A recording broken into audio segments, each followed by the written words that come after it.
সময় আসলে কি এবং তা কিভাবে কাজ করে এটি নিয়ে সাধারণ মানুষের কোনো মাথা ব্যথা না থাকলেও সময়ের মধ্যে ভ্রমণের ইচ্ছে সকলেরই আছে। সবাই পাস্টে ট্রাভেল করে অতীতের কোনো না কোনো ভুল সংশোধন করতে চায়। কিন্তু এই পাস্টে টাইম ট্রাভেল করা নিয়ে কিছু মারাত্মক জটিলতা রয়েছে। এদের বলা হয় টাইম ট্রাভেল প্যারাডক্স। এদের মধ্যে অন্যতম একটি প্যারাডক্স হলো গ্র্যান্ডফাদার প্যারাডক্স। ধরো, তুমি টাইম মেশিনে করে তোমার দাদার যৌবনে ফিরে গেলে এবং তোমার দাদা ও দাদির বিয়েটি হতে দিলে না, অর্থাৎ বিয়েটি ভেঙে দিলে, যার ফলে তোমার বাবার জন্ম হবে না এবং ইভেনচুয়ালি তোমারও জন্ম হবে না। কিন্তু তোমার এই কাজে কিছু জটিলতার তৈরি হয়। যেমন, তুমি যদি জন্ম নাই নাও তাহলে তো তোমার অস্তিত্ব বিলীন হয়ে যাওয়ার কথা। অর্থাৎ তুমি যদি এক্সিস্ট নাই করো তাহলে তুমি কিভাবে টাইম মেশিনে করে অতীতে গিয়ে এই কাজটি করলে?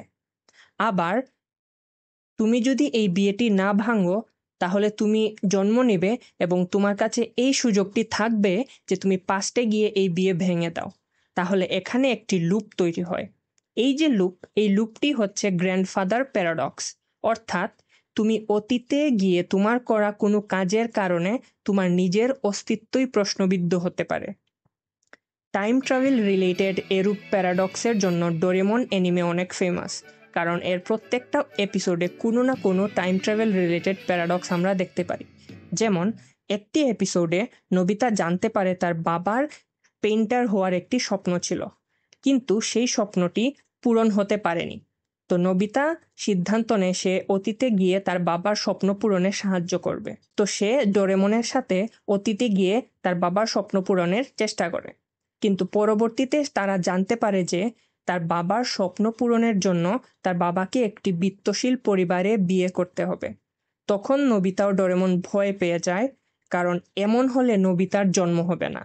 তো যখন নোবিতার বাবা ওই পরিবারের কাছে যায়, নোবিতার অস্তিত্ব বিলীন হওয়া শুরু করে। তবে নোবিতার বাবা শেষ পর্যন্ত ওই বিয়েতে রাজি হননি এবং এই এপিসোডের শেষের দিকে নোবিতার বাবা ও তার মায়ের দেখা হয়।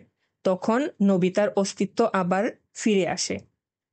তো এখানে আমরা যা দেখতে পারি তা হচ্ছে গ্র্যান্ডফাদার প্যারাডক্স। তবে এখানে একটি কথা হলো, হোয়াট ইফ নোবিতার অতীতে গিয়ে অতীত পরিবর্তনের যে চেষ্টা, এই চেষ্টার ফলেই তার বাবা ও মায়ের দেখা হয় এবং শেষ পর্যন্ত বিয়ে হয়? তাহলে এটা কোন ধরনের প্যারাডক্স হতে পারে? Stay tune to find out. Time travel related প্যারাডক্সের জন্য ব্যাক টু দ্য ফিউচার এই মুভিটি দেখার সাজেশন রইল।